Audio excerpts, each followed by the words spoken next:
Kontu hau hasi izan dena Euskaraldiarekin.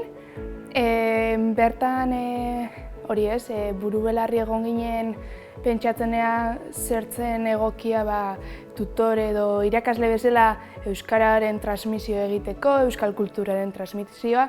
Eta hainbat irakaslerekin hitz egin ostean, erabaki genuen ipuin saio bat egitea.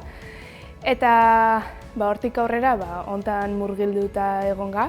Prozesuan zehar konturatu gara, baietz ez, Euskal kultura artekotasuna sustatzeko, hizkuntzaren hobekuntzarako, sormena lantzeko, eta erraminta bikaina dela ipuina, eta edozein adinetarako dela, beraz magisteritzako gradu honetan behar beharrezkoa izango litzatekeen erraminta bat dela, eta hortik ikastaro bat sortu zen, ikastaro hori teorikoki eman dugu, eta aste hau, maiatzeak 2tik 5erako aste honetan, praktikotasunera ekarri dugu. Bibliotekan laguntzaile esker, Eskoriatzako haurrak ekarri ditugu UESira, eta hori da momentuz lortutakoa, eta hurrengo urtera begira proiektua aurrera ematea da gure asmoa.